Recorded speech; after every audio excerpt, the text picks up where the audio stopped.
হেরে যুবকের দল, ও মুসলমান, ওই কবরটা কারো জন্য হবে রাউযাতুম মিন রিয়াজিল জান্নাহ, কারো জন্য হবে জান্নাতের ঘর, আবার কারো জন্য হবে হুফরাতুম মিন হুফারিন নার, জাহান্নামের একটা টুকরা। কই কোন মানুষটার জন্য কবর আগুন? ও পর্দার অন্তরালের মা গো, কার জন্য জাহান্নামে আগুন জ্বালাইবো? কই যেই মানুষটা অন্তরের মধ্যে গুনাহ নিয়ে কবরে যাবে, যেই মানুষটা অন্তরের মধ্যে নাফরমানি নিয়ে কবরে যাইবো। আরে যুবক, মুখের মধ্যে দাড়ি নাই, এই অবস্থায় যদি কবরে যাও, ওই কবরটার মধ্যে আল্লাহ আগুন জ্বালায়া দিব। সুদ খাইছো, ঘুষ খাইছো, তওবা না করে কবরে গেছো, তোমার কবরে আগুন জ্বলে যাবে রে বাবা। যদি কবিরা গুনাহ নিয়ে কবরে যাও, ওই কবরটা আল্লাহ আগুন বানায় দিবে। কারণ যাদের অন্তরে নূর থাকবে না, এদের কবর নুরানি হবে না। ওই আগুন জ্বালাইয়া ওই বান্দার গুনাহগুলোকে যত সময় পোড়ানো শেষ না হবে, ওরে যুবকের দল, তত সময় তুমি জান্নাতে যাইতে পারবা না। ওই বান্দারা বলল, আমরা হাসরের ময়দানে নূর কোথায় পাইলাম তোমরা জানোনি? দুনিয়ায় যখন ছিলাম আমাদের অন্তরটা নূরের দ্বারা ভরপুর ছিল। কয় নূর কোথায় পাওয়া যায় রে বাবা? এই মাহফিলের বয়ান যদি ইখলাসের সাথে শুনো, দিলের মধ্যে নূর তৈরি হবে। নামাজ যদি 5 ওয়াক্ত সুন্দরভাবে পড়ো, অন্তরের মধ্যে নূর তৈরি হবে। ওরে যুবকের দল, আজকে কত মুসলমান নামাজটা পর্যন্ত পড়লো না, এমন আছে না নাই? অথচ আমার পয়গম্বর বলল, মান তারাকা সালাত ফাকাদ কাফার, যেই বান্দা নামাজ ছাইরা দিল, ওই বান্দা কুফরি করলো। ওই বান্দার মধ্যে আর হিন্দুর মধ্যে কোনো পার্থক্য নাই। ঠিক কি না জোরে কও? হে যুবক, আল্লাহর কসম, খ্রিস্টানেও নামাজ পড়ে না, তুমিও নামাজ পড়লা না, তোমার মধ্যে আর খ্রিস্টানে কোনো পার্থক্য আসেনি। আমার পয়গম্বরের উম্মত যদি হইতে চাও, পয়গম্বরের সুপারিশ যদি পাইতে চাও, নামাজ ছাড়া পয়গম্বরকে পাওয়া যাবে না। আমার পয়গম্বর বলেন, যারা নিয়মিত সহি শুদ্ধভাবে নামাজ পড়বা, নামাজটা তোমার জন্য নূর হবে, নামাজটা তোমার জন্য দলিল হবে, নামাজটা তোমার জন্য নাজাতের কারণ হবে। ওমান লাম ইউহাফিজ আলাইহা, যারা নামাজ ঠিকমতো আদায় করবা না, লাম ইয়াকুন লাহু নূর, এই নামাজ তার জন্য তার কবরে আলো হবে না। ওয়ালা দলিল ওয়ালা বুরহান, এই নামাজ তার জন্য দলিল হবে না, এই নামাজ তার জন্য বাবা বুরহান হবে না। নবীর উম্মত, আমার পয়গম্বর বলে, শোনো রে বাবা, ওয়া কানা ইয়াউমাল কিয়ামাতি মা ফিরআউন, যে বেনামাজি, ও পর্দার অন্তরালের মা গো, তুমি নামাজ পড়ো কিন্তু তোমার মেয়েটা নামাজ পড়লো না। তুমি নামাজ পড়ো, ও বাবা ফজরে আসলা গো, ছেলেটা ঘরের মধ্যে ঘুমানো, বিবি ঘরের মধ্যে ঘুমানো। আল্লাহর কসম, তোমার এই নাজাত দ্বারা মুক্তি পাবা না। কু আনফুসাকুম ওয়া আহলিকুম নারা, আমার পয়গম্বর বলল, নিজে বাঁচো, পরিবারকে বাঁচাও। তুমি যেমন নামাজে জাগলা, ছেলেটাকেও নামাজে জাগাও। তুমি যেমন নামাজে জাগলা, মেয়েটাকেও নামাজে জাগাও রে বাবা। আমার পয়গম্বর বলে, রে যুবক, বালেগ হওয়ার পর থেকে নামাজ পড়ো না, তোমার হাসর হবে কার সাথে? শোনো, ওয়া কানা ইয়াউমাল কিয়ামাতি মা ফিরআউন, ফিরআউনের সাথে একই সাথে থাকবার যুবক। আল্লাহর কসম, ওরে যুবক, ফিরআউন জান্নাতি না জাহান্নামী? ছোট জাহান্নাম না বড় জাহান্নাম? যত বড়, এর চেয়ে বড় জাহান্নামী আর কেউ হবে না। কারণ যত বড় গুনাহগার আছে, ও যুবকের দল, কেউ খোদা দাবি এত সহজে করে নাই। ফিরআউন কিন্তু খোদাই দাবি করলো। আজকে যেই মুসলমান নামাজ পড়বা না, তোমার হাসর হবে ফিরআউনের সাথে। ওয়া কানা ইয়াউমাল কিয়ামাতি মা ফিরআউন ওয়া হামান, হামানের সাথে হবে রে বাবা হাসর। হামানও বড় জাহান্নামী, ওয়া উবাই ইবনে খালফ, এদের সাথে জাহান্নামে যাবারে যুবক। ওরে যুবকের দল, আজকে তোমার মধ্যে নবীর আদর্শ নাই। কলেজে পড়ে, ইউনিভার্সিটিতে পড়ো, তাকাইয়া দেখো দেখো তোমার মতো বহুত যুবক নামাজ আদায় করে দাড়ি রাখছে, জুব্বা পরে, টুপি পরে, তুমি কেন পারবা না? ওই যে অনেক মানুষ খেতে খামারে কাজ করে, আজানের সময় হয়ে গেছে, গামছাটা বিছাইয়া নামাজে দাঁড়াইয়া গেল। ওরে বাবাজিরা, তুমি কেন পারবা না গো? পাউটা ধরে বলে, ও বাবা, এই দুনিয়ায় আসার সিরিয়াল আছে, যাওয়ার কোনো সিরিয়াল নাই। দেখবা দাদা বেঁচে আছে, দাদার সামনে নাতি চলে গেল। এই দুনিয়া কিছুই না, যখন কবরে যাব আমার সাথে কেউ যাবে না, আমার সাথে আমার পয়সা যাবে না। দুনিয়ায় আসলেও যেমন, দুনিয়া আগমনটাও বড় দুর্বল, দুনিয়া থেকে যাওয়ার সময় তুমি বড় দুর্বল। দুনিয়ায় আগমন করছো উলঙ্গ, দুনিয়া থেকে যাবাও বাবা তুমি উলঙ্গ। দুনিয়ায় আসার পরে তোমার গোসল দিল অন্যে, দুনিয়া থেকে যাওয়ার আগেও তোমার গোসল দেবে অন্যে। হেরে যুবকের দল, দুনিয়ায় আগমন করছো খালি হাত, একটা পয়সাও তোমার কাছে ছিল না। দুনিয়া থেকে যখন যাইবা, 1000 কোটি টাকাও যদি ব্যাংকে থাকে গো, 1 টাকার মালিকও তুমি না রে বাবা। তোমার টাকাগুলা বন্টন হয়ে যাবে। ওরে যুবক, আল্লাহর কসম, কবরে শুধুমাত্র আমল যাইব গো, তোমার টাকা ব্যাংকে ভরা, তোমার জায়গা সম্পদ জায়গায় থাকবে। আজকে হারাম খাইয়া বিরাট বড় প্রসাদ বানাইলা, অন্য ভোগ করবে, তুমি কবরের মধ্যে আযাব পাইবারে যুবক। ও পর্দার অন্তরালের মা গো, তাকাইয়া দেখো, কবরে ধাউ ধাউ করে আগুন জ্বললো, যদি অন্তরটাকে পরিষ্কার না বানাইতে পারো, ওরে যুবকের দল, কলিজাটাকে যদি পরিষ্কার না বানাইয়া ওই কবরে যাও, জাহান্নাম ছাড়া কোনো উপায় নাই রে বাবা। জান্নাত কেমনে বাবা? কয় যেমন দুনিয়ায় আল্লাহ পাঠাইলো একেবারে গুনাহমুক্ত অবস্থায়, কবরে যখন যাবা তখনও গুনাহমুক্ত অবস্থায় যাবা। এখন জানা আসেনি কখন যাব। ওরে যুবক, আল্লাহর কসম, মরণ থেকে যতই পালাও, মরণ তোমায় লইবে ঘিরি। যদিও সুদূর আকাশ পানে পালাও, সেটা লাগিয়েছি নদী পথে নৌকা চালাও। ওহে মাঝি ভাই, বেলা ডোবার আগে আমি ওপার উঠতে চাই, বেলা ডোবার আগে আমি ওপার উঠতে চাই। ডুবে গেলে বেলারে আর ওঠে না, ভেঙ্গে গেলে মেলার আর জমে না। মৌতুকা আসিন কুল্লু নাসিন শারিবু, কবর বাইতিন কুল্লু নাসিন দাখিলু। যে জাহান্নামে যাবে তার দাঁত একটা উহুদ পাহাড়, 32টা উহুদ পাহাড় যদি একটা মুখের মধ্যে ঢোকে, তাহলে ওই মানুষটার মুখটা কত বড়, মাথাটা কত বড়, দেহটা কত বড়। এবং এক কাত থেকে আর এক কাত পর্যন্ত দূরত্ব নবী বলেন, মা বাইনা মানকিবাইল কাফির মাসিরাতু সালাস লিরাকিবিল মুসরি'। এক কাত থেকে আর এক কাত পর্যন্ত যে জাহান্নামী হবে তার দূরত্ব হলো 3 দিন 3 রাতের সফর, দ্রুতগামী ঘোড়া। 3 দিন 3 রাত দৌড়ায় যত দূর পর্যন্ত যাইতে পারে, একজন জাহান্নামীর এক কাত থেকে নিয়ে আর এক কাত পর্যন্ত এতটুকু দূরত্ব হবে। তাহলে দেহটা কত বড় হবে, বসার জন্য কতটুক জায়গা? নবী বলেন, মা বাইনাল মক্কা ওয়াল মদিনা, মক্কা থেকে নিয়ে মদিনা পর্যন্ত যতটুক জায়গা, 600 কিলোমিটার থেকে 800 কিলোমিটার পর্যন্ত। একজন জাহান্নামী যে জাহান্নামে যাবে রে বাবা, ওই জাহান্নামীর বসার জন্য আমার পয়গম্বর বলেন এত বড় জায়গা লাগবে। জান্নাতে যাওয়ার আগেও আমার দেহটা পরিবর্তন হয়ে যাবে। আমার এই দেহটা কালো থাকবে না রে বাবা, কালো চামড়া থাকবে না। আমার জান্নাতের যেই দেহ তৈরি হবে সেই দেহের মধ্যে পেশাব পায়খানার কোনো ইন্তজাম থাকবে না। আমার দুনিয়ার দেহ যেমন নাপাক, আমার জান্নাতের দেহটা এমন নাপাক হবে না রে বাবা। এরে নবীর উম্মত, ও যুবকের দল, মুখের মধ্যে দাড়ি থাকবে না।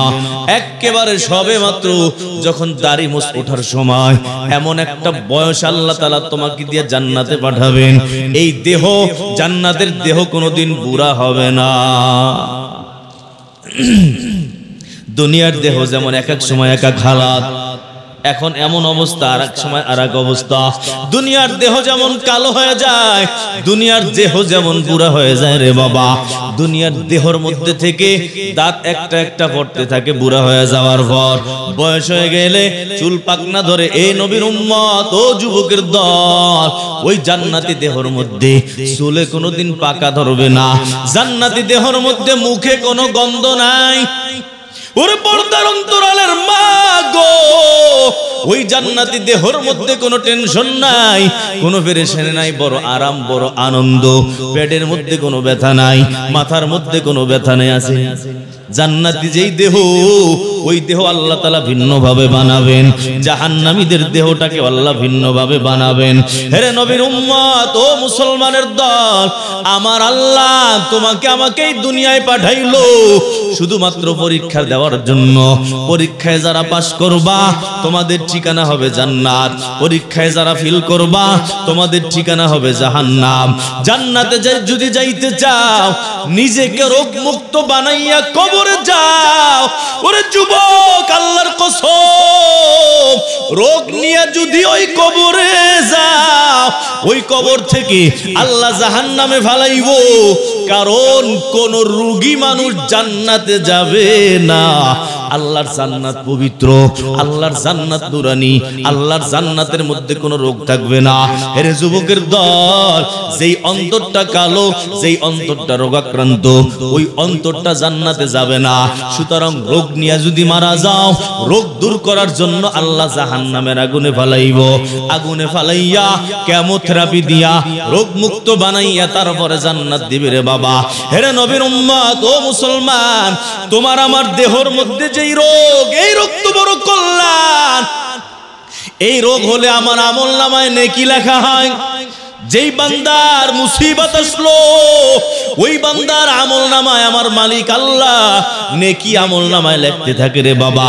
যেই বান্দাকে আল্লাহ যেই পর্যন্ত পৌঁছাইতে চায়, ওই বান্দা যদি আমল দ্বারা না বুঝতে পারে, আল্লাহ তাআলা কোনো একটা বিপদ আপদ দিয়ে দেয় রে বাবা। হয় নিজের দেহর মধ্যে, না হলে পরিবারের মধ্যে, সন্তানের মধ্যে বিপদে যখন বান্দা সবর করলো, আল্লাহ তাআলা তার আমলনামায় নেকি লেখা ওই বান্দার ঠিকানা সোজা জান্নাতে দিয়া দেয়। আল্লাহ তাআলা এমন কোন রোগ নাজিল করেন নাই, যেই রোগের ঔষধ পাঠান নাই। মা আনজালাল্লাহু দাআন ইল্লা আনজালালাহু দাওয়াআন। এমন কোন রোগ দুনিয়ায় নাই যেই রোগের ঔষধ আল্লাহ তাআলা দেয় নাই। দেহর যত রোগ দিল, সব রোগের ঔষধ। হে নবীর উম্মত, তাহলে এখন বলা হয় ক্যান্সার, যার হয় ক্যান্সার তার নাই কোনো অ্যানসার। ক্যান্সার রোগ ভালো হয় না কেন? কয় ক্যান্সার রোগের ঔষধ এখনো ডাক্তাররা তালাশ করে পায় নাই। এক সময় দেখা যাবে ক্যান্সার রোগের ঔষধ আবিষ্কার হয়ে গেছে। আগে এমন ছিল, যার হয় যক্ষা তার নাই রক্ষা। এখন কি এমন আসেনি? যক্ষা রোগের ঔষধ আছে না নাই? এমন কোন রোগ নাই যেই রোগের ঔষধ নাই। ওই যে হাকিম লোকমান, কত বড় হাকিম! ওরে যুবক, রাস্তা দিয়ে যখন হাঁটতো, রাস্তার সব গাছপালা লোকমান হাকিমের সাথে কথা বলতো। গাছ ডাইকা ডাইকা বলতো, হুজুর আমি অমুক রোগের ঔষধ, আমার মাধ্যমে অমুক রোগ আপনি ভালো বানাইতে পারবেন, আমার দ্বারা অমুক রোগ ভালো হয়। এভাবে তাকে ডাইকা ডাইকা কথা বলতো রে বাবা। লোকমান হাকিম ওই গাছের কথা শুইনা শুইনা চিকিৎসা করতেন। আমাদের দাদা পীর শাহ হাকিম মোহাম্মদ আখতার নওয়ারাল্লাহু মারকাদা, ওনার এক ঘটনা আমার হযরতের জবানে শুনেছি রে বাবা। হেরে নবীর উম্মত, শায়েখ আল্লামা আব্দুল গফফার দামাত বারাকাতুহুল আলিয়ার জবান থেকে শুনলাম। উনি বলেন, ওই পাকিস্তানের মধ্যে বড় একজন হাকিম ছিলেন, নাম হলো হাকিম আজমল খা। এত বড় যোগ্যতা সম্পন্ন হাকিম, দোতলার মধ্যে বসতেন, ওখান থেকে একটা রশি ছাড়তেন, নিচে রোগী ওই রশিটা ধরতো, আর উনি দোতলা থেকে ঔষধ লিখতেন। বড় আশ্চর্য বিষয়, এমন আসেনি রশির মধ্যে কোনো পাওয়ার আসেনি, কিছু আসেনি। হেরে যুবক, ওরে মুসলমানের দল, আগের জামানা এমন কেন ছিল রে যুবক? কারণ গুনাহ নাই, ডাক্তারও গুনাহ করতো না, রোগীরও কোনো গুনাহ নাই, পরিবেশ ছিল বড় ভালো। কিন্তু এখনের পরিবেশ বড় গুনাহ, বড় গান্দা, বড় পচা। যেই জায়গার মধ্যেই তুমি যাও, ও মুসলমানের দল, আল্লাহ তাআলা তোমাকে আমাকে বানাইলো গো একেবারে নিষ্পাপ বানাইয়া। যখন তুমি আমি দুনিয়ায় আগমন করলাম, আমল নামায় একটা গুনাহ ছিল কিনা? নাই। বালেগ হওয়ার আগে মারা যাইবা, আমার আল্লাহ সোজা তোমাকে জান্নাতে পাঠাইয়া দিবে রে বান্দা। তোমাকে জান্নাতি গুণ দিয়া জান্নাতি বানাইয়া দুনিয়ার মধ্যে আমার আল্লাহ তাআলা পাঠাইয়া দিল। কিন্তু তুমি আমি তোমার সন্তান, হেরে বাবা, বাবা সন্তানকে নষ্ট বানাইলো। কয় সন্তান বাবা বিড়ি খায়, সন্তানও বিড়ি খাওয়া শুরু করলো। বাবা নেশা করে, সন্তানও নেশা করা শুরু করলো। যেই জান্নাতের টুকরা ছিল, বাবা নামাজ পড়ে না, ওই জান্নাতের টুকরাটাও নামাজ পড়ে না রে বাবা। বালেগ হওয়ার পর থেকে ইবাদত করে না, বালেগ হওয়ার পর থেকে নাফরমানি করলো। এর যুবক, ও মুসলমানের দল, তোমার আমার সন্তানকে, তোমাকে আমাকে আল্লাহ একেবারে জান্নাতি বানাইয়া দুনিয়ায় পাঠাইলো। ইসলামী ফিতরত স্বভাব দিয়া দুনিয়ায় পাঠাইলো রে বাবা। আমি তুমি যদি এই অবস্থায় যাই, তাহলে এই ঠিকানা হবে জান্নাত। যখন কবরে যাব, আল্লাহ যেমন গুনাহমুক্ত পাঠাইলো, তোমাকে আমাকেও কবরে ঢুকতে হবে গুনাহমুক্ত অবস্থায়। একটা কবিরা গুনাহ নিয়ে যদি যুবকের দল কবরে ঢোকো, একটা কবিরা গুনাহের জন্য জাহান্নামের আগুনে জ্বলতে হবে। ওরে পর্দার অন্তরালের মা গো, তাকাইয়া দেখো কত হাজার গুনাহ। হে যুবকের দল, লক্ষ লক্ষ কবিরা গুনাহ। আব্দুল্লাহ ইবনে আব্বাস বলেন 700 কবিরা গুনাহ। একটা মানুষ যদি জান্নাতে যাইতে চাও, তোমাকেই 700 কবিরা গুনাহ থেকে বাইচা তারপর জান্নাতে যাইতে হবে। 699টা কবিরা গুনাহ থেকে বাঁচছো, কিন্তু একটা গুনাহ থেকে তুমি বাঁচো নাই রে বাবা। একটা গুনার জন্যই তোমাকে জাহান্নামে জ্বলতে হবে। যেমন উদাহরণ দিল, ওযু ভঙ্গের কারণ হলো 7টা, এর মধ্যে থেকে 6টা পাওয়া যায় নাই, খালি একটা পাওয়া গেল। এখন আপনি বলেন ওযু ভাঙ্গনি? যেমন 7টা কারণ, এর মধ্যে একটা পাওয়া গেলে যদি ওযু ভাঙ্গে, হে মুসলমান, ওই জাহান্নামের দরজা হলো 7টা। ওরে যুবক, আল্লাহর কসম, যদি তুমি জান্নাতে যাইতে চাও, ওই 7টা দরজাই তোমাকে বন্ধ করতে হবে। 6টা বন্ধ করছো, একটা দরজা খোলা, ওই একটা দরজা দিয়ে তোমাকে জাহান্নামে আল্লাহ ঢুকাইয়া দিবে। হে যুবকের দল, আজকে এই দুনিয়া পাইয়া তুমি আমি চিন্তা করলাম মনে হয় দুনিয়াই সব। আসলে এই দুনিয়া কিছুই না রে বাবা, মরিচিকার মতো দেখা যায়। অল্প দিন, মাত্র একদিনের হায়াত। আখিরাতের তুলনায় দুনিয়াটা হলো একদিনের হায়াত রে বাবা। এই একদিনের মধ্যে তোমাকে আমাকে জান্নাত কামাইতে হবে। কেমনে কামাবো? কয় অন্তরে একটা গুনাহ জমাইয়া রাখা যাবে না। কেমনে গুনাহ আছে না নাই? ওরে যুবক, যেমন শরীরের চেকআপ করলা, ওই তোমার আমার দেহ এর যেমন ডাক্তার আছে, তোমার আমার রুহেরও তেমন ডাক্তার আছে না নাই?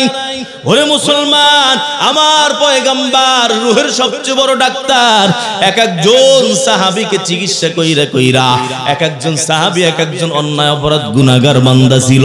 আমার পয়গম্বর চিকিৎসা কইরা কইরা এক একজনকে হেদায়েত দিয়া আল্লাহ তাআলা তাকে আল্লাহর নবী, এদেরকে বড় বড় আল্লাহওয়ালা বানাই দিয়েছেন।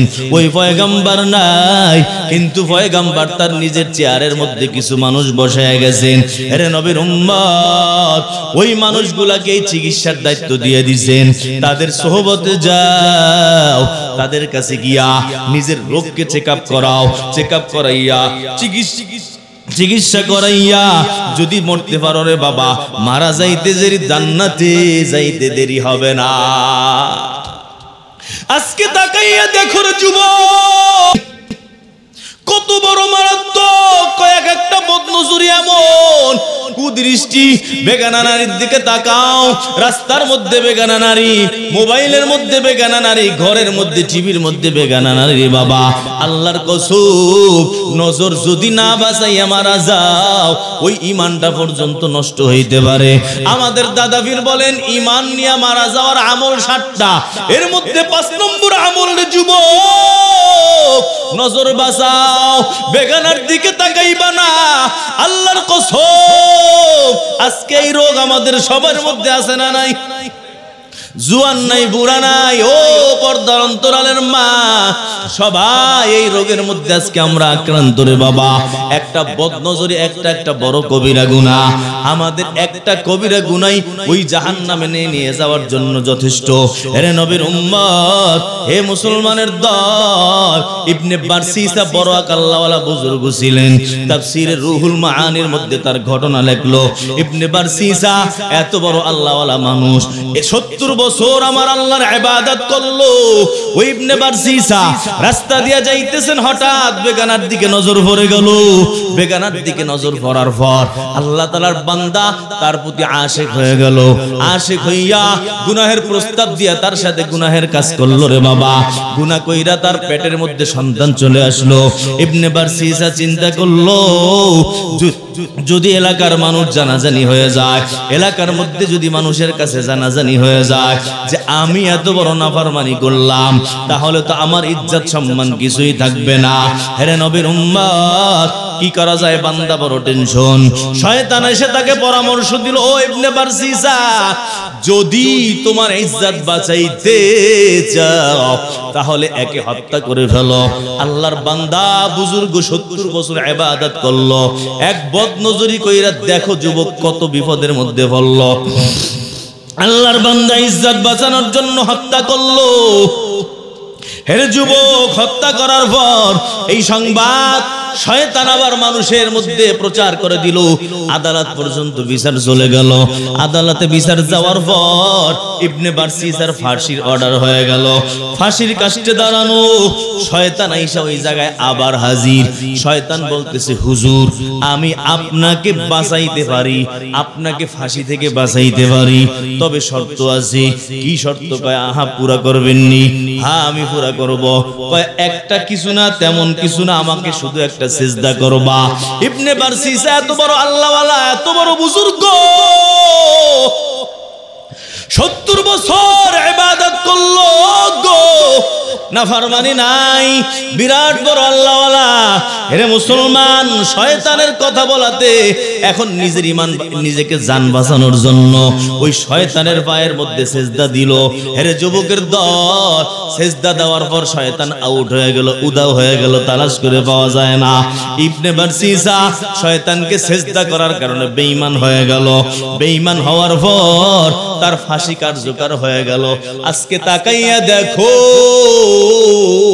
গোরাঘাটে হলো একটা মহিলার দিকে বদনজরি, একটা মহিলার দিকে কুদৃষ্টি, মেয়ের দিকে তাকানোর কারণে ফাঁসি তো হলো, ঈমান পর্যন্ত শেষ, বান্দার হইয়া চিরস্থায়ী জাহান্নামে পৌঁছে গেল। ওরে যুবক, পা দুইটা ধরে বলি গো, আল্লাহকে যদি পাইতে চাও, আল্লাহর কসম, ও মুরাব্বি বাবাজিরা, বদনজরি করে আমার আল্লাহকে পাওয়া যায় না। যেই বান্দা কবিরা গুনাহ করব গো, ওই বান্দার সাথে আল্লাহর সম্পর্ক নাই। আমার আল্লাহর জাত বড় নুরানি, আমার আল্লাহর জাত বড় পবিত্র। ও মুসলমানের দল, আর যখন বান্দা গুনাহ করলো, ওই বান্দার জাত হয়ে যায় নাপাক, বান্দা হয়ে যায় অন্ধকার। আল্লাহর সাথে অন্ধকার বান্দার সাথে কোনো সম্পর্ক হয় না।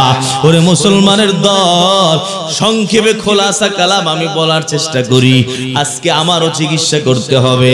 আমার দেহের যেমন চিকিৎসা করলাম, আমারও চিকিৎসা করতে হবে। আমার চিকিৎসা না কইরা আমি যদি ওই কবরের মধ্যে যাই, তাহলে জাহান্নামে যাইতে হবে। আমার আল্লাহ তাআলা বলেন, ইয়াউমা তারাল মুমিনিনা ওয়াল মুমিনাত ইয়াসআ নূরুহুম বাইনা আইদিহিম ওয়া বিআইমানিহিম বুশরাকুমুল ইয়াউমা জান্নাত। কিয়ামত যখন কায়েম হবে, মুমিনদের সামনে ডানে বামে পিছনে নূর দেখা যাবে। হে নবীর উম্মত, এই নূরগুলা কাফের মুশরিক মুনাফিকদের কাছে থাকবে না। তখন তারা বলবে, ও ভাই আমাদের প্রতি লক্ষ্য করো, তোমাদের কাছে তো নূর দেখা যায়, আমাদের কাছে তো নূর নাই। যদি তোমরা একটু নূর দিতা তাহলে আমরা একটু তোমাদের সাথে চলতে পারতাম। তারা বলে, যাও যাও পেছনে যাও, ইরজিউ ওয়ারাআকুম ফালতামিসু নূরা, পেছন থেকে গিয়া নূরটা নিয়ে আসো। আল্লাহর বান্দা তখন ওই নাফরমানের দল পেছনের দিকে যাবে রে বাবা, পিছনের দিকে যাইয়া কোনই নূর পাবে না। আল্লাহ তাআলা দুই দলের মধ্যে দেয়াল দিয়া দিব গো, ফাদুরিবা বাইনাহুম বিসুরিন লাহু বাব। আমার আল্লাহ এই দুই দলের মাঝখানে দেয়াল দিবেন, যেই দেয়ালের একটা দরজা থাকবে, বাতিনুহু ফিহির রাহমা, ভিতরে থাকবে আল্লাহর পক্ষ থেকে রহমত, ওয়া যাহিরুহু মিন কিবালিহিল আযাব। এর যুবকের দল, ওই দেয়ালের বাহিরে যারা থাকবে নাফরমান কাফের মুশরিক মুনাফিক বেআমলি যারা জাহান্নামে যাবে, তারা এই দেয়ালের বাহিরে থাকবে। দেয়ালের বাহিরে আল্লাহর পক্ষ থেকে আযাব নাজিল হবে। হাসরের ময়দানের যত আযাব, ওই যে সূর্য আধা হাত উপরে থাকবে, ঘামাইয়া গলা পর্যন্ত হবে, একেবারে ডুবে যাবে। এক একজনের ঘাম এক এক পরিমাণ হবে, জমিনটা পুরে তামা তামা হয়ে যাবে। ওরে মুসলমানের দল, এই শাস্তিটা কার হবে? যারা কিয়ামতের ময়দানে নূর পাবা না, আর যারা নূর পাবা তাদের কোনো শাস্তি নাই। আল্লাহ বলেন, দেয়াল দিয়া তোমাদেরকে আবদ্ধ করে দিব, এর ভিতরে তোমরা থাকবা, ভিতরে আল্লাহর রহমত। এই দেয়ালের মধ্যে যারা ঢুকবে গো, ওই মানুষগুলা সোজা জান্নাতে যাবে। এরে মুসলমানের দল, এখন কথা হলো, ওই মানুষগুলা নূর নিল কোত্থেকে? তাদেরকে বলল, পেছনে যাও, পেছন থেকে নূরটা নিয়ে আসো। তাফসীর কুরতুবীর মধ্যে লাগলো, পেছন মানে হলো দুনিয়া। বুঝাইতে চায়, আমরা দুনিয়ায় ছিলাম যখন, তখন আমাদের অন্তরের মধ্যে নূর ছিল, আমাদের অন্তরের মধ্যে আলো ছিল গো। আমরা যখন মারা গেলাম তখনও আমাদের অন্তরটা আলোকিত, একটা কবিরা গুনার দাগ আমাদের অন্তরে ছিল না। আমরা যখন মারা গেছি, আমরা নূর নিয়ে মারা গেছি। দুনিয়ায় যখন চলছিলাম, গুনাহ হয়ে গেলে তওবা করতাম, তওবা করে আবার নূর ভিতরে অর্জন করতাম। হে মুসলমানের দল, এই বান্দারা বলে আমাদের কলিজারা সব সময় পরিষ্কার ছিল, হিংসার গুনাহ ছিল না, অহংকারের গুনাহ ছিল না, গালাগালির গুনাহ ছিল না, গীবাত শিকায়েতের গুনাহ ছিল না, গান বাজনার গুনাহ ছিল না, বদনজরের গুনাহ ছিল না, বিবির সাথে ঝগড়া করার গুনাহ নাই, আরেকজনের জমি জবর দখল করার গুনাহ নাই, হারাম খাওয়ার গুনাহ নাই। আমরা যখন মারা গেলাম একেবারে গুনাহ মুক্ত অবস্থায়, আমার আল্লাহ যে অবস্থায় পাঠাইলো, নাবালেগ থাকতে যেমন গুনাহ নাই, আমরা যখন আজরাইল আগমন করলো, আজরাইলও যখন আমাদেরকে কবরে নিয়ে আসলো, ওই টাইম আমাদের হালাত এমন ছিল, আমাদের অন্তরে একটা গুনাহ ছিল না, একটা কালো দাগ পর্যন্ত ছিল না, একটু অন্ধকারও আমাদের অন্তর ছিল না, আমাদের অন্তর নেকের দ্বারা ভরপুর ছিল। যার কারণে আমরা যখন মারা গেলাম, আমাদের কবরটা হয়ে গেল আলোকিত। কবরটা আলোকিত হওয়ার কারণে ওই নূরের দ্বারা আলোকিত হয়েছে। এর যুবকের দল, ও মুসলমান, ওই কবরটা কারো জন্য হবে রাউযাতুম মিন রিয়াজিল জান্নাহ, কারো জন্য হবে জান্নাতের ঘর, আবার কারো জন্য হবে হুফরাতুম মিন হুফারিন নার, জাহান্নামের একটা টুকরা। কোন মানুষটার জন্য কবর আগুন? ও পর্দার অন্তরালের মা গো, কার জন্য জাহান্নামে আগুন জ্বালাইবো? কইছে এই মানুষটা অন্তরের মধ্যে গুনাহ নিয়ে কবরে যাবে, যেই মানুষটা অন্তরের মধ্যে নাফরমানি নিয়ে কবরে যাইবো। এরে যুবক, মুখের মধ্যে দাড়ি নাই, এই অবস্থায় যদি কবরে যাও, ওই কবরটার মধ্যে আল্লাহ আগুন জ্বালায়া দিব। সুদ খাইছো, ঘুষ খাইছো, তওবা না করে কবরে গেছো, তোমার কবরে আগুন জ্বলে যাবে রে বাবা। যদি কবিরা গুনাহ নিয়ে কবরে যাও, ওই কবরটা আল্লাহ আগুন বানায় দিবে। কারণ যাদের অন্তরে নূর থাকবে না, এদের কবর নুরানি হবে না। ওই আগুন জ্বালাইয়া ওই বান্দার গুনাহগুলোকে যত সময় পোড়ানো শেষ না হবে, ওরে যুবকের দল, তত সময় তুমি জান্নাতে যাইতে পারবা না। ওই বান্দারা বলল, আমরা হাসরের ময়দানে নূর কোথায় পাইলাম তোমরা জানোনি? দুনিয়ায় যখন ছিলাম আমাদের অন্তরটা নূরের দ্বারা ভরপুর ছিল। কয় নূর কোথায় পাওয়া পাওয়া যায় রে বাবা। এই মাহফিলের বয়ান যদি ইখলাসের সাথে শুনো, দিলের মধ্যে নূর তৈরি হবে। নামাজ যদি 5 ওয়াক্ত সুন্দরভাবে পড়ো, অন্তরের মধ্যে নূর তৈরি হবে। ওরে যুবকের দল, আজকে কত মুসলমান নামাজটা পর্যন্ত পড়লো না, এমন আছে না নাই? অথচ আমার পয়গম্বর বলল, মান তারাকা সালাত ফাকাদ কাফার, যেই বান্দা নামাজ ছাইরা দিল ওই বান্দা কুফরি করলো। ওই বান্দার মধ্যে আর হিন্দুর মধ্যে কোনো পার্থক্য নাই। ঠিক কি না জোরে কও? হে যুবক, আল্লাহর কসম, খ্রিস্টানেও নামাজ পড়ে না, তুমিও নামাজ পড়লা না, তোমার মধ্যে আর খ্রিস্টানে কোনো পার্থক্য আসেনি। আমার পয়গম্বরের উম্মত যদি হইতে চাও, পয়গম্বরের সুপারিশ যদি পাইতে চাও, নামাজ ছাড়া পয়গম্বরকে পাওয়া যাবে না। আমার পয়গম্বর বলেন, যারা নিয়মিত সহি শুদ্ধভাবে নামাজ পড়বা, নামাজটা তোমার জন্য নূর হবে, নামাজটা তোমার জন্য দলিল হবে, নামাজটা তোমার জন্য নাজাতের কারণ হবে। ওমান লাম ইউহাফিজ আলাইহা, যারা নামাজ ঠিকমতো আদায় করবা না, লাম ইয়াকুন লাহু নূর, এই নামাজ তার জন্য তার কবরে আলো হবে না। ওয়ালা দলিল ওয়ালা বুরহান, এই নামাজ তার জন্য দলিল হবে না, এই নামাজ তার জন্য বাবা বুরহান হবে না। নবীর উম্মত আমার পয়গম্বর বলে, শোনো রে বাবা, ওয়া কানা ইয়াউমাল কিয়ামাতি মা ফিরআউন, যে বেনামাজি, ও পর্দার অন্তরালের মা গো, তুমি নামাজ পড়ো কিন্তু তোমার মেয়েটা নামাজ পড়লো না, তুমি নামাজ পড়ো। ও বাবা, ফজরে আসলা গো, ছেলেটা ঘরের মধ্যে ঘুমানো, বিবি ঘরের মধ্যে ঘুমানো, আল্লাহর কসম তোমার এই নাজাত দ্বারা মুক্তি পাবা না। কু আনফুসাকুম ওয়া আহলিকুম নারা, আমার পয়গম্বর বলল, নিজে বাঁচো, পরিবারকে বাঁচাও। তুমি যেমন নামাজে জাগলা, ছেলেটাকেও নামাজে জাগাও। তুমি যেমন নামাজে জাগলা, মেয়েটাকেও নামাজে জাগাও রে বাবা। আমার পয়গম্বর বলে, রে যুবক, বালে ঘর পর থেকে নামাজ পড়ো না, তোমার হাসর হবে কার সাথে? শোনো, ওয়া কানা ইয়াউমাল কিয়ামাতি মা ফিরআউন, ফিরআউনের সাথে একই সাথে থাকবার যুবক। আল্লাহর কসম, ওরে যুবক, ফিরআউন জান্নাতি না জাহান্নামী? ছোট জাহান্নাম না বড় জাহান্নাম? যত বড়, এর চেয়ে বড় জাহান্নামী আর কেউ হবে না। কারণ যত বড় গুনাহগার আছে, ও যুবকের দল, কেউ খোদা দাবি এত সহজে করে নাই। ফিরআউন কিন্তু খোদাই দাবি করলো। আজকে যেই মুসলমান নামাজ পড়বা না, তোমার হাসর হবে ফিরআউনের সাথে। ওয়া কানা ইয়াউমাল কিয়ামাতি মা ফিরআউন ওয়া হামান, হামানের সাথে হবে রে বাবা হাসর। হামানও বড় জাহান্নামী, ওয়া উবাই ইবনে খালফ, এদের সাথে জাহান্নামে যাবারে যুবক।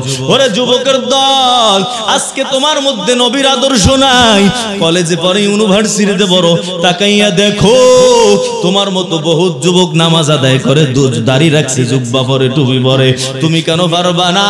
ওই যে অনেক মানুষ খেতে খামারে কাজ করে, আজানের সময় হয়ে গেছে, গামছাটা বিছাইয়া নামাজে দাঁড়াইয়া গেল। ওরে বাবাজিরা, তুমি কেন পারবা না গো? পাউটা ধরে বলে, ও বাবা, এই দুনিয়ায় আসার সিরিয়াল আছে, যাওয়ার কোনো সিরিয়াল নাই। দেখবা দাদা বেঁচে আছে, দাদার সামনে নাতি চলে গেল। এই দুনিয়া কিছুই না, যখন কবরে যাব আমার সাথে কেউ যাবে না, আমার সাথে আমার পয়সা যাবে না। দুনিয়ায় আসলেও যেমন, দুনিয়া আগমনটাও বড় দুর্বল, দুনিয়া থেকে যাওয়ার সময় তুমি বড় দুর্বল। দুনিয়ায় আগমন করছো উলঙ্গ, দুনিয়া থেকে যাবাও বাবা তুমি উলঙ্গ। দুনিয়ায় আসার পরে তোমার গোসল দিল অন্যে, দুনিয়া থেকে যাওয়ার আগেও তোমার গোসল দেবে অন্যে।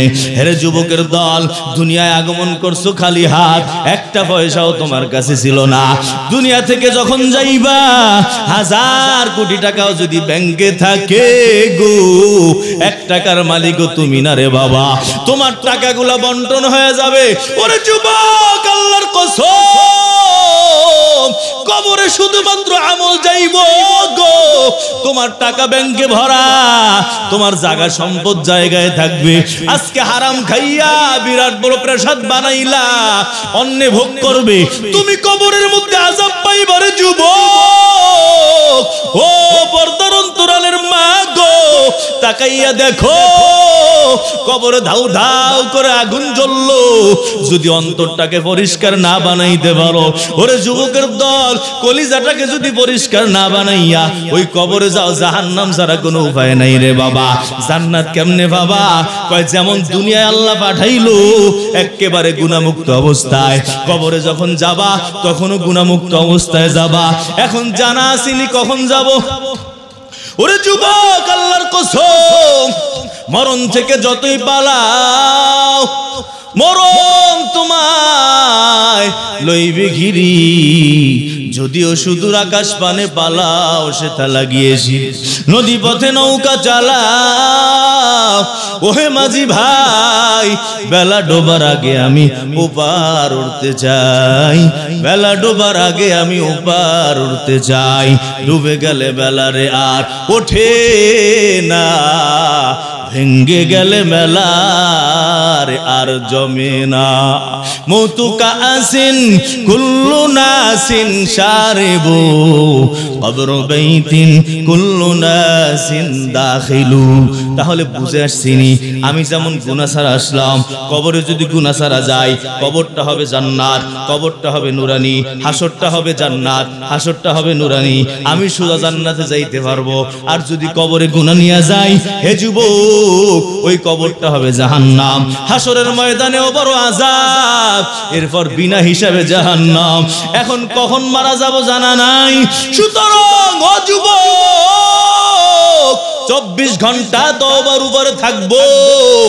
ও মুসলমানের দল, গুনাহ হইতে দেরি, আমার তওবা করতে দেরি হবে না। আমার নাফরমানি হইতে দেরি, আমি তওবা করতে দেরি করব না। ওরে পর্দার অন্তরালের মা, স্বামীকে কষ্ট দিছো, সাথে সাথে তওবা করে আল্লাহর কাছে মাফ চাও, স্বামীর কাছে মাফ চাও। কারণ স্বামীকে কষ্ট দিয়া জান্নাতে যাইতে পারবা না। আমার পয়গম্বর বলেন, লাউ কুনতু আমুরু আহাদান আইয়াসজুদা লি আহাদিন লা আমারতুল মারআতা আন তাসজুদা লি যাওজিহা। যদি আল্লাহ বাদে কাউকে সেজদা করা যাইতো, নারীদেরকে বলতাম, ও নারীর দল, তোমার স্বামীর কদমে সেজদা দাও। সুতরাং পর্দার আড়ালের মা, স্বামীকে অসন্তুষ্ট কইরা জান্নাতে যাইতে পারবা না। নামাজ ঠিকমতো পড়বা, সতীত্ব রক্ষা করবা, স্বামীর খেদমত করবা রে মা। হেরে পর্দার অন্তরালের মা গো, আল মারআতু ইজা সাল্লাত খামসাহা ওয়া সামাত শাহরাহা, নামাজ পড়বা, রোজা ঠিকমতো রাখবা, সতীত্ব রক্ষা করবা, স্বামীর খেদমত করবা, মারা যাবা, জান্নাতের সব দরজা তোমাকে ডাকবে রে মা। ঝগড়া দ্বন্দ্ব বন্ধ করে ঘরটাকে নুরানি পরিবেশ বানাও। তোমার ঘরের মধ্যে যদি নূর থাকে, দেখবা সন্তানটার অন্তরটাও নুরানি হবে। ওরে পর্দার অন্তরালের মা গো, ঘরটাকে আলোকিত বানাও, দেখবা স্বামীর অন্তরটাও আলোকিত হবে। ঘরটাকে নুরানি বানাও, তোমার অন্তরটাও নুরানি হইব গো মা। কেমনে বানাইবা? রাত্রে তাহাজ্জুদে দাঁড়াইয়া যাও, সবাই ঘরের মধ্যে তাহাজ্জুদ আদায় করো, দেখবা আসমান থেকে নূর নাযিল হইব। ফজরের নামাজ সবাই আদায় করো, দেখবা আসমান থেকে ঘর নুরানি হইব। সবাই সুন্দরভাবে কোরআনে কারিমের তেলাওয়াত করো, জিকরুল্লাহর মধ্যে সময় দাও, তালিমের মধ্যে সময় দাও। ঘরের মধ্যে গুনাহ করবা না, ঘরের মধ্যে নাফরমানির কাজ করবা না। ওরে পর্দার অন্তরালের মা, যেই ঘরের মধ্যে টিভি থাকে, আল্লাহর কসম ওই ঘরটা পুরো একটা জাহান্নাম। ওই ঘরের মধ্যে কোনো নূর নাই, ওই ঘরের মধ্যে কোনো আলো নাই, ওই ঘর বড় দুর্গন্ধ, ওই ঘর বড় অন্ধকার। ওই ঘরের মধ্যে যারা থাকবো গো, ও মা, তোমার সন্তানের কলিজাটাও হবে অন্ধকার, তোমার মেয়ের কলিজাটাও হবে অন্ধকার। ও পর্দার আড়ালের মা, ওই তোমার সন্তানটা তোমার কথা শুনবে না, নামাজ পড়বে না, কারণ অন্তরটা হয়ে গেছে অন্ধকার। অন্ধকার কেন হইল? তুমি তোমার ঘরটাকে অন্ধকার বানাইছো। দেখবা গন্ধের মধ্যে থাকলে নিজের মধ্যে গন্ধ চলে আসে, ঘেরানের মধ্যে থাকবা, দেখবা নিজের মধ্যে ঘেরান চলে আসবে। ওরে পর্দার আড়ালের মা, এই টিভির মধ্যে একটা হলো বদনজরি, এই বদনজরি মানুষকে বেঈমান পর্যন্ত বানায়া দেয়।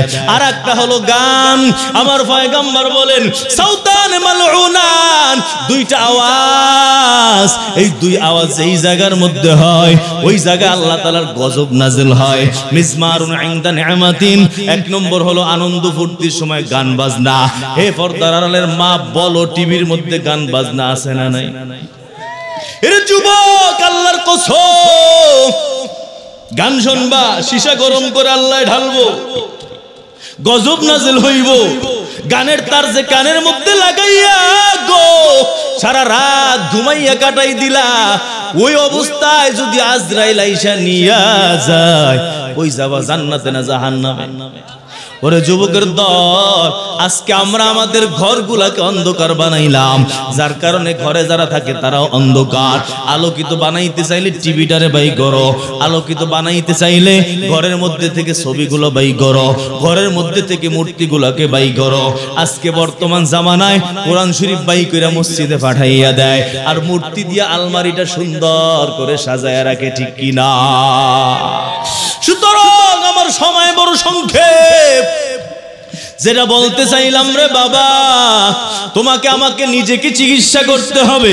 আমি তো ঘোড়ার পিছনে মেহনত করলাম, আমার দেহর পিছনে চিকিৎসা করলাম, কিন্তু নিজের খবর নাই। নিজের খবর কেমনে লবারে বাবা? কয় নবী নাই, নবীর ওয়ারিসদেরকে আল্লাহ তাআলা দুনিয়ার মধ্যে রেখে গেছেন। এই ওয়ারিসদের কাছে যাও, হক্কানি আল্লাহওয়ালা পীর মাশায়েখ বুজুর্গদের কাছে যাও। আজকে আমাদের হযরত আল্লামা ইউনূস আহমদ দামাত বারাকাতুহুম বিরাট বড় আল্লাহওয়ালা রে বাবা, সোহবতে যাও, দেখবা অন্তর কত আনন্দিত হয়ে যাবে রে বাবা। কাছে গিয়া বসলেই নূর মাহসুস হয়। রে যুবক, আল্লাহর কসম, আমার পয়গম্বর বলেন আলমার ও আলা দীনি খালিলি, বন্ধু বন্ধুর ধর্মের উপরে চলে। তোমার বন্ধু যদি বিড়িখোর হয়, তোমারেও বিড়িখোর বানাইবো। বন্ধু যদি গাঁজাখোর হয়, তুমিও গাঁজাখোর হইবা। বন্ধু যদি ইয়াবাখোর হয় রে যুবক, তোমাকেও ইয়াবাখোর বানাইবো। আবার ওই বন্ধু যদি দেখবা নামাজি হয়, তোমাকে টাইনা নামাজে মসজিদের মধ্যে নিয়ে যাবে। বন্ধু যদি পর্দাশীল হয়, ও মা তোমাকেও পর্দাশীল বানাইয়া দিবে। বন্ধু যদি তাবলীগের সাথী হয়, তোমাকেও তাবলীগের সাথী বানাইবো। সুতরাং এমন মানুষের সাথে চলবা না যাদের সাথে চললে নামাজ পড়তে পারো না। হেরে যুবক, এমন মানুষকে বন্ধু বানাবা না যারা মিথ্যা কথা কয়, তুমিও মিথ্যাবাদী হয়ে যাবা।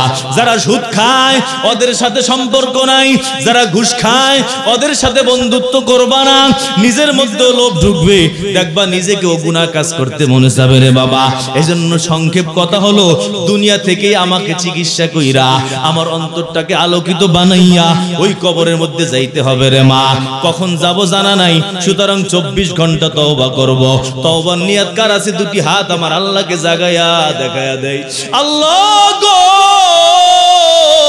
মুরাব্বিদেরকে নিয়া, যুবকদেরকে নিয়া তোমার দরবারে তওবা করলাম। ও আল্লাহ, আমিও নাফরমান। আল্লাহ, সবার জন্য মাফ চাই। আল্লাহ, আমি তো একজন মুসাফির মানুষ। আল্লাহ, তাদের সোহবতে আসছি। আল্লাহ, এখানে যেই মানুষটা ভালো তারও ছিল, আমাদের সবাইকে মাফ করে দাও। সামনের জিন্দেগি আর গুনাহের কাজ করব না। খাটি দিলে তওবা করলাম, আল্লাহ জাহান্নামে দিও না। ও আল্লাহ, ওই জাহান্নামে আমরা জ্বলতে পারবো না। আল্লাহ, তুমি দয়া করে আমাদের তওবা তোমার দরবারে কবুল করে নাও, আমিন রব্বুল আলামিন। ইয়া আল্লাহ, আমাদের জিন্দেগিটাকে কোন আল্লাহওয়ালাদের সোহবতের সাথে তুমি লাগাইয়া দাও, আমিন। কোন হক্কানি পীর মাশায়েখ বুজুর্গের সোহবত ছাড়া আমার চিকিৎসা জীবনেও হবে না, জীবনেও হবে না। আজকে আমরা সব ঘোড়ার পিছনে দৌড়াই, সব ঘোড়ার খাবার, সব ঘোড়ার চিকিৎসা। নিজের খাবারের খবর নাই, নিজের চিকিৎসার খবর নাই, নিজের দেখার খবর নাই। রাজি আছেন তো ইনশাআল্লাহ? আপনারা কি বুঝছেন? ইনশাআল্লাহ আল্লাহ আমাকেও বুঝাও, আপনাদেরকেও বুঝাও রে বাবা। এই অন্তরের মধ্যে হিংসা একটা ক্যান্সার, অহংকার একটা ক্যান্সার, গীবত একটা ক্যান্সার, গালাগালি একটা ক্যান্সার, হিংসা বিদ্বেষ, এই মিথ্যা কথা বলা একটা ক্যান্সার, বদনজরি করা একটা ক্যান্সার, গান শোনা একটা ক্যান্সার। এই সবগুলা বড় বড় ক্যান্সার ভিতরে আছে। যদি একটা ক্যান্সার নিয়ে যাই, ওই একটা ক্যান্সারেই কেমোথেরাপি দিয়া, জাহান্নামের আগুন দিয়া কেমোথেরাপি দেওয়া হবে রে বাবা। ওই ক্যান্সার দূর করতে গিয়ে তোমার আমার অবস্থা বড় খারাপ হয়ে যাবে। আল্লাহ আমাদেরকে তৌফিক দান করুক।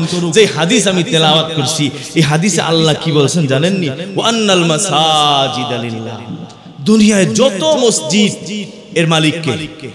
আর একটু আস্তে কোন, আর একটু জোরে কোন। আল্লাহর নাম জোরে করে সব আছে না নাই? অনেক, আরো জোরে কোন।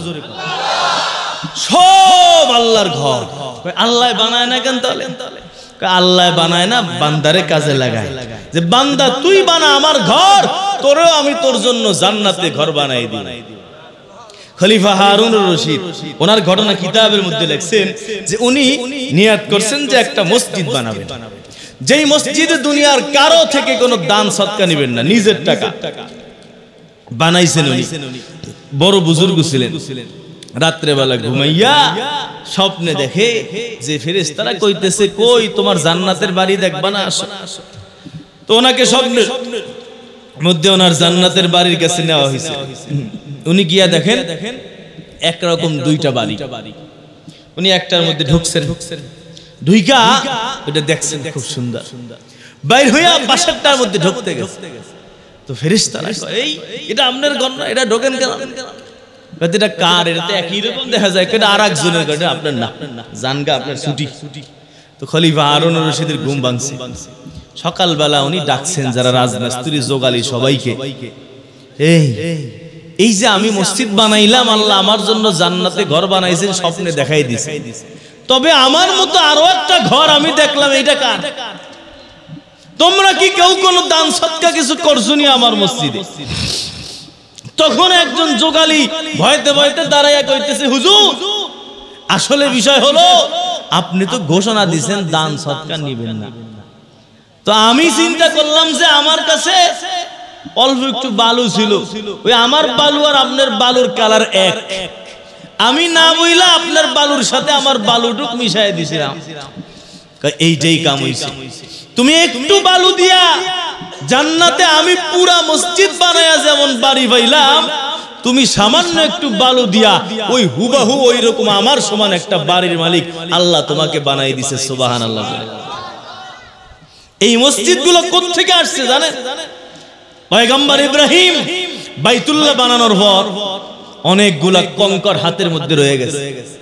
উনি আল্লাহরে কয়, আল্লাহ এই যে কঙ্কর মঙ্কর রয়েছে কি করবো এটি? আল্লাহ কয়, পয়গম্বর ছড়ায়া দেন পুরা দুনিয়া, নিক্ষেপ করে দেন। আল্লাহ তাআলা ওই পয়গম্বরের ওই পাথরের টুকরাগুলোকে পুরা দুনিয়ায় ছড়াই দিয়েছে। মুফতি শফি সাহেব রাহিমাহুল্লাহ লেখছেন, এবং পুরা দুনিয়ার যেই যেই জায়গার মধ্যে পাথরের একটা একটা টুকরা পড়ছে, ওই জায়গার মধ্যে আল্লাহ কিয়ামত পর্যন্ত হইলেও একটা মসজিদ বানাবে। একটু আস্তে কোন। তাহলে ওই ব্যক্তিটা কত ভাগ্যবান যেই ব্যক্তিটার জায়গার মধ্যে পয়গম্বর ইব্রাহিমের একটা পাথরের টুকরা পড়ছে, ঠিক কি না? আল্লাহ। এবং দেখেন কিয়ামতের আগে যখন কিয়ামত ঘনায় আসবে, ওই টাইমে একদল জালেম, এই একটু কমাও না, এটা আওয়াজ করে কেন? একদল জালেম আইসা বাইতুল্লাহর উপর হামলা করতে যাবে। আল্লাহ জিবরিল আমিনকে পাঠাবেন, হে জিবরাইল, আমার এই বাইতুল্লাহকে জিন্দেগিতে কেউ হামলা করতে পারে নাই, সবগুলোরে ধ্বংস করছি, সুতরাং এই যে হামলা করতে আসতেছে এর আগে আমার বাইতুল্লাহকে নিয়ে আসো আসমানে। বাইতুল্লাহকে দুনিয়া থেকে আসমানে নিয়ে যাওয়া হবে। আসমানে নিয়ে যাওয়া হওয়ার পর এই দুনিয়ার হায়াত শেষ হয়ে যাবে, কারণ বাইতুল্লাহটা হলো মানুষের দেহের মধ্যে মাথা যেই পয়েন্টে, বাইতুল্লাহ হুবহু ওই পয়েন্টে, অর্থাৎ একেবারে সর্বোচ্চ জায়গার মধ্যে মিডল পয়েন্ট এবং সবচেয়ে উঁচা, ওখানে একটা মাথার মতো হলো বাইতুল্লাহ। তো গলা যদি কাটা যায়, মাথা যদি কাটা যায়, তাহলে ওই মানুষটার বাসে দুনিয়ার মাথা কাটা যাবে, তখন ওই বাইতুল্লাহকে আসমানে নিয়ে যাওয়া হবে। নেওয়ার পর পুরা দুনিয়া ধ্বংস হয়ে যাবে, তখন কিয়ামত কায়েম হয়ে যাবে। এবং এই কিয়ামত যখন শুরু হবে, তখন আপনার আমার সব বাড়িঘর ধ্বংস হবে, কিন্তু ধ্বংস হবে না এই যে মসজিদ, যেই মসজিদে আপনি নামাজ আদায় করছেন, এই মসজিদগুলো বাইতুল্লাহর সাথে আসমানে চলে যাবে, আল্লাহর কাছে গিয়ে উপস্থিত হবে, মালিকের পাশে মসজিদগুলো বসা থাকবে। আমাদের মুফতি শফি রহমাতুল্লাহ আলাইহি লিখছেন যে এই মসজিদগুলো মালিকের পাশে বসা, এরপরে এই মসজিদগুলো যখন মালিক বিচার করবে, সব মুসাল্লির চিনবে।